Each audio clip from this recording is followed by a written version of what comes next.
ഇപ്പോൾ ഇതിൻ്റെ ആകെ തുക എന്ന് പറയുന്ന പ്രശ്നം സാധാരണക്കാരനുണ്ടാകുന്ന ആധിയാണ്. സാധാരണക്കാരന് സർക്കാർ സംവിധാനങ്ങളെ കൂടുതലായി ആശ്രയിക്കേണ്ടി വരും. സർക്കാർ സംവിധാനങ്ങളെയും സർക്കാർ ഉറപ്പ് നൽകുന്നുണ്ട് എന്ന് വിചാരിക്കുന്ന സുരക്ഷയെയും ആശ്രയിക്കേണ്ടി വരും. മറ്റ് ഓപ്ഷൻ ഇല്ല. അത് നേരത്തെ ശ്രീ പ്രകാശ് മാസ്റ്റർ പറഞ്ഞതുപോലെ തന്നെ മരത്തെയും കാടിനെയും തമ്മിൽ താരതമ്യം ചെയ്യുന്നത് പോലെ മറ്റൊരു ഓപ്ഷനുമില്ല. വെട്ടിക്കളയാൻ കഴിയുന്ന ഒന്നുമല്ല അവിടെയുള്ളത്. കള പോലെ പറിച്ചു കളയാൻ കഴിയുന്ന ഒന്നല്ല. വളരെ സ്ഥൈര്യത്തോടെ നമുക്ക് ആശയും ആശ്രയവുമായി നിൽക്കുമെന്ന് നമ്മൾ വിചാരിക്കുന്ന സംവിധാനങ്ങളാണ് ഈ പറയുന്ന സിസ്റ്റങ്ങളെല്ലാം എന്ന് എഴുതി തള്ളുന്നത്. എന്തു ചെയ്യാൻ കഴിയും?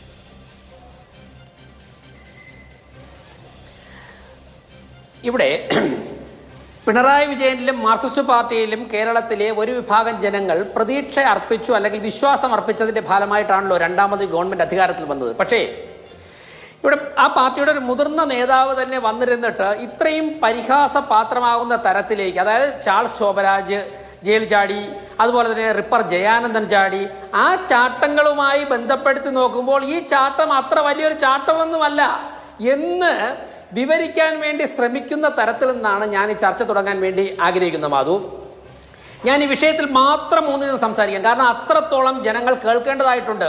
അതായത് എല്ലാ കാര്യങ്ങളിലും ഒരു വ്യത്യസ്തത പുലർത്തുന്ന നാടാണല്ലോ ശ്രീ പിണറായി വിജയൻ്റെയും പ്രകാശം മാഷിൻ്റെയും ജില്ലയായിട്ടുള്ള കണ്ണൂർ ജില്ല. ഈ കണ്ണൂർ ജയിലിനെ കുറിച്ച് ഞങ്ങൾക്ക് നേരത്തെ അറിയാം. കണ്ണൂർ ജില്ലയിലെ ജയിലിനെ കുറിച്ച് കഴിഞ്ഞ ദിവസങ്ങളിൽ ഞാൻ വീണ്ടും ഒരു അന്വേഷണവും പഠനവും നടത്തി. അവിടെ CPM നേതാക്കന്മാരുടെയും പ്രവർത്തകരുടെയും അവരുടെ കേസിലെ, പ്രത്യേകിച്ച് കൊലക്കേസ് പ്രതികളുടെയൊക്കെ ഇടയിൽ അറിയപ്പെടുന്ന ഒരു പേര് കണ്ണൂർ സെൻട്രൽ റിസോർട്ട് എന്നാണ്. പ്രകാശ് മാഷ് അല്ലെങ്കിൽ എതിർത്തോളൂ. കണ്ണൂർ സെൻട്രൽ റിസോർട്ട്, അതായത് കണ്ണൂർ സെൻട്രൽ റിസോർട്ടിൽ അവർക്ക് എന്തും ലഭിക്കും. കണ്ണൂർ സെൻട്രൽ റിസോർട്ടിൽ സാധാരണ കേരളത്തിലുള്ള ഈ നാട്ടിലുള്ള ഒരു നിയമവും ബാധകമല്ല. അവിടെ CPMന്റെ മുൻ ജില്ലാ പഞ്ചായത്ത് പ്രസിഡന്റ് സരളാദേവി, CPMന്റെ നേതാവും തൃക്കരിപ്പൂർ MLA ആയിട്ടുള്ള രാജഗോപാൽ, ആ പാർട്ടിയുടെ തന്നെ സംസ്ഥാന സമിതി അംഗം ശ്രീ P. ജയരാജൻ, ഇവരൊക്കെ അടങ്ങുന്ന ഒരു ജയിൽ മോണിറ്ററിംഗ് കമ്മിറ്റിയാണ് അവിടെ ഉള്ളത്.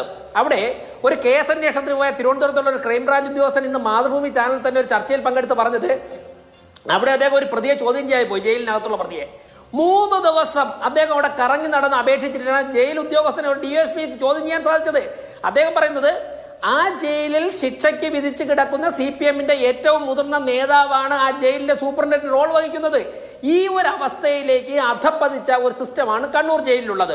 ഇവിടെ എന്താണ് സംഭവിച്ചിട്ടുള്ളത്? ഇവിടെ സംഭവിച്ചിട്ടുള്ളത്, ഗോവിന്ദച്ചാമി എന്ന കൊടും ക്രിമിനൽ ജയിൽ ചാടി ആന്റണി ആളൂർ എന്ന അഭിഭാഷകനെ, നല്ല ഫീസ് വാങ്ങുന്ന, അദ്ദേഹത്തിന് ജീവിച്ചിരിപ്പില്ല, ആ അഭിഭാഷകനെ അദ്ദേഹത്തിന്റെ കേസിൽ നിയോഗിച്ച ദിവസം ആ വിചാരണ നടക്കുന്ന അല്ലെങ്കിൽ ജാമ്യാപേക്ഷ സമർപ്പിച്ച കോടതികളിലൊക്കെ തന്നെ വന്ന ഒരു വിഭാഗമുണ്ട്. അന്ന് തന്നെ വലിയൊരു ചോദ്യം ഉയർന്നു, ആളൂരിന് ആരാണ് ഫീസ് കൊടുക്കുന്നത്?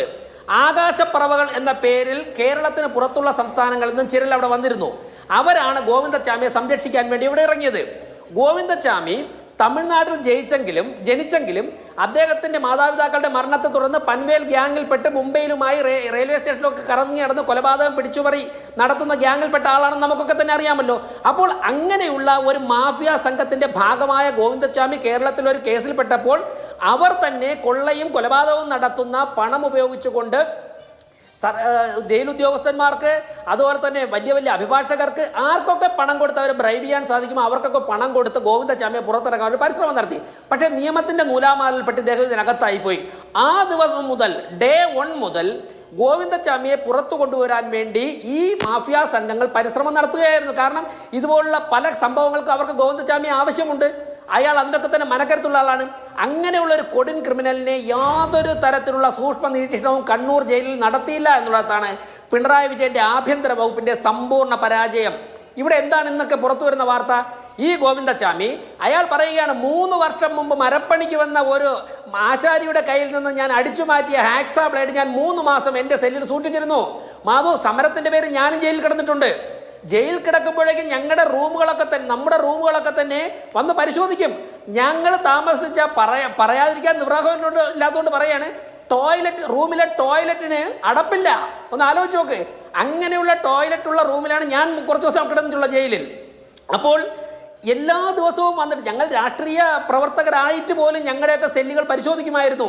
അങ്ങനെ പരിശോധന നടക്കുമ്പോൾ ഒരു കൊടും ക്രിമിനൽ കേസിലെ പ്രതി 3 വർഷം ഹാക്സാ ബ്ലേഡ് സ്വന്തം സെല്ലിൽ സൂക്ഷിച്ചിട്ട് ആരും കണ്ടുപിടിച്ചതെന്ന് പറഞ്ഞാൽ എൻ്റെ പ്രകാശം മാഷേ, നിങ്ങൾ ആരെയാണ് നിങ്ങൾ ബോധ്യപ്പെടുത്താൻ ശ്രമിക്കുന്നത്? എന്നിട്ട് ഓക്കെ, അയാൾ പറയുകയാണ് ഉദ്യോഗസ്ഥന്മാരൊക്കെ തന്നെ മൊബൈൽ നോക്കിയിരിക്കും, അതുകൊണ്ട് ആ ഉദ്യോഗസ്ഥന്മാരുടെ ശ്രദ്ധ പരീക്ഷിക്കാൻ വേണ്ടി ഗോവിന്ദചാമി ഗ്ലാസും പ്ലേറ്റും ചുവരിൽ എറിഞ്ഞ് ശബ്ദമുണ്ടാക്കുമായിരുന്നു. കാരണം ഉദ്യോഗസ്ഥന്മാർ ശ്രദ്ധിക്കുന്നുണ്ടോ ഇല്ലയോ നോക്കാൻ വേണ്ടി. ശ്രദ്ധിക്കില്ല. കാരണം എന്താണ്? ഈ ജയിലിലെ ഉദ്യോഗസ്ഥന്മാരൊക്കെ തന്നെ ചെവിയിൽ ഈ ഹെഡ്ഫോൺ വെച്ചിട്ട് മൊബൈൽ നോക്കി കളിക്കുകയായിരുന്നു. അതായത് കോഴിക്കോടും കുറ്റവാളി പറയുകയാണ് നമ്മുടെ സിസ്റ്റം തകരാറിലാണ് എന്ന്. അത് കേട്ടുകൊണ്ടിരിക്കുക. കെയർലെസ് ആയിട്ട് പെരുമാറുന്ന ഞാനൊന്ന് എന്തോ പറയൂ പെട്ടെന്ന് പൂർത്തിയാക്കും. അത് കേട്ടില്ല.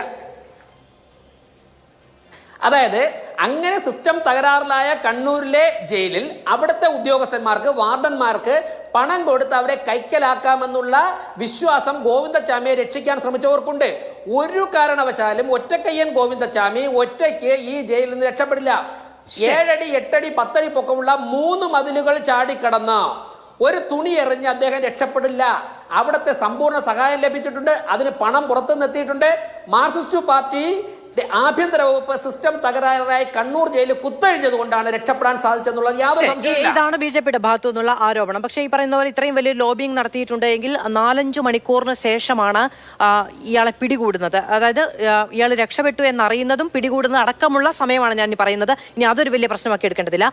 അത്രയും സമയത്തിനുള്ളിൽ കേരളത്തിന് പുറത്ത് കടക്കാൻ കഴിയുന്ന ഒരു രീതിയിൽ ഒരു വാഹനം അറേഞ്ച് ചെയ്യാൻ കൂടി കഴിയുമായിരുന്നു. അത്രയും വലിയ ആസൂത്രണം നടന്നിട്ടുണ്ട് എന്ന് പറയുന്നവരുമുണ്ട് എന്നുള്ളത് കൂടി പറഞ്ഞു വെക്കുകയാണ്.